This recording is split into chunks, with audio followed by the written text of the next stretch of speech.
that just blows my mind because it's so intense and for me a bit overwhelming.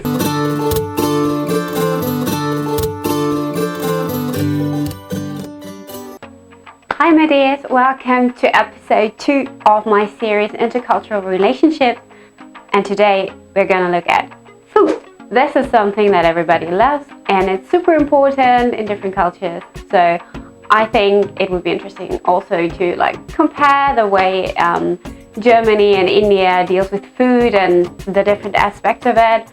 And of course there are huge differences in a German-Indian relationship. So first, let's come to the core directly. Let's come to the spices. Well, in Germany, you can say we basically have salt and pepper, and then the rest of the spices and herbs, they vary according to the dish you're making. So you might add some paprika, some garlic, or some Mediterranean Italian spices like oregano, basil, rosemary or thyme. But it really depends on the dish. Whereas I've seen that my Indian boyfriend uses all the spices for every meal. Like in every dish, there would be cumin, coriander, chili, pepper, of course salt, turmeric, curry is optional, sometimes garam masala, and that just blows my mind because it's so intense and for me a bit overwhelming. So I really have to get used to this abundance of flavors, and but I definitely love karai chicken. And even though I don't eat meat, I put karai chicken everywhere, even on fish. Let's come to the eating hours. That's also very important, because in Germany we would have lunch around 12:30 till 2:30 if it's very late. And if it is up to my Indian boyfriend, he has lunch at around 3, where I'm already dead. Really, I cannot take these huge pauses, but maybe it's also a personal thing. Whereas his dinner would be at about 9 till 10:30.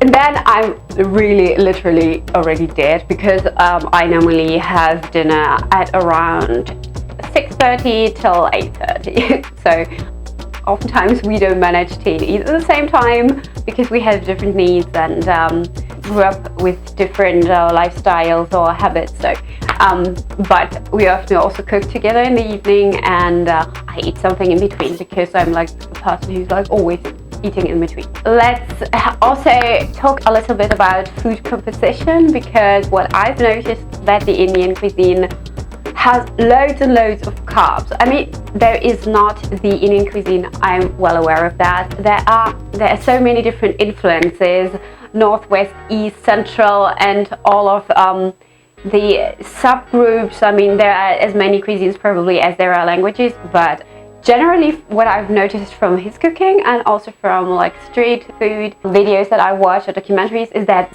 there are so many carbs. I mean, there is carbs with carbs on carbs. You know what I mean? Like rice with chickpeas and potatoes, or rice with beans, or potatoes and dough, or rice with chickpeas and potatoes. And I'm like, whoa. I mean, this is pretty not only filling, but I can really get some digestive issues with that. But if you look at a German dish, that would be one part would be carbs, say potato dumplings or pasta, spätzle, you name it. One part protein like fish, meat, and then some fibers like some veg also. Not that the Indian cuisine doesn't have veg, they have a lot of amazing veg, even I think probably more than we have here. But this is what I notice as a general overview. But I know, German food also can be very heavy through its cream and cheese that is sometimes added, so also pretty filling. Yeah, my boyfriend, for example, loves schnitzel. This is one of the most popular dishes of the German-speaking regions in Europe. And I don't think this is surprising, because in what I've also noticed that in the Indian kitchen they have a lot of fried food. I think I would just roll if I were living in India, because of all of this fried food. I'd roll like a paratha, I could say. And that already brings me to my next aspect, which is my favorite Indian food. And that I can clearly say, it's aloo paratha. It's amazing. I'm addicted to it. I eat so much on that day when we make paratha. It's incredible. I'm literally rolling. I dip it in a lot of raita. It's very important for me, like yogurt and stuff. I love it. And of course, mango chutney. It's absolutely bomb.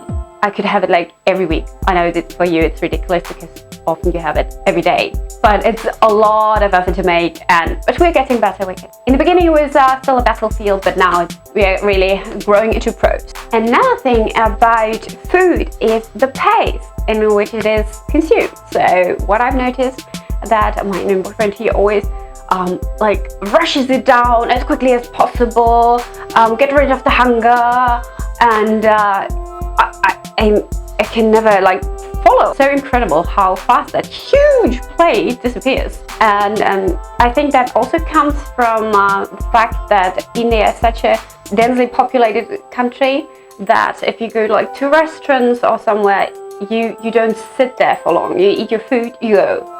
Whereas in Germany, we sit there the whole evening.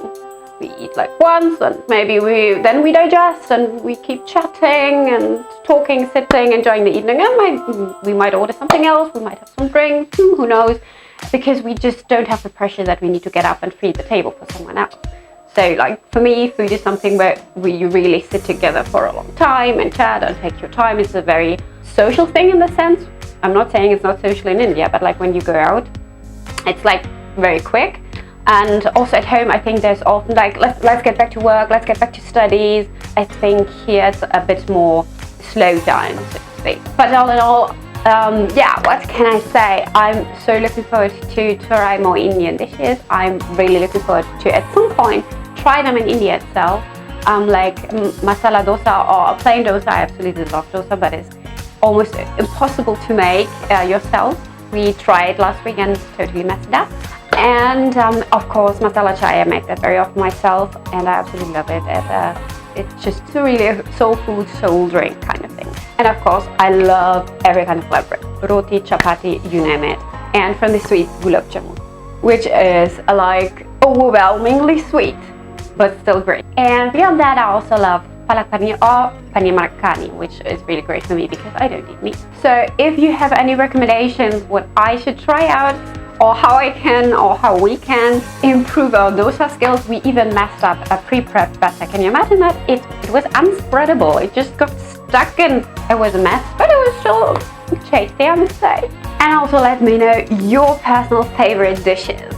And maybe also what I should try out together with my boyfriend, or what German dishes he's supposed to try.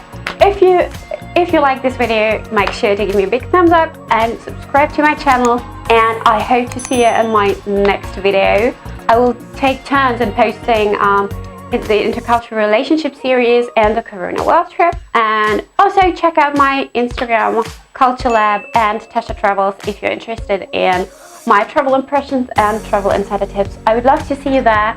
And now I can only say, take care guys, and see you soon.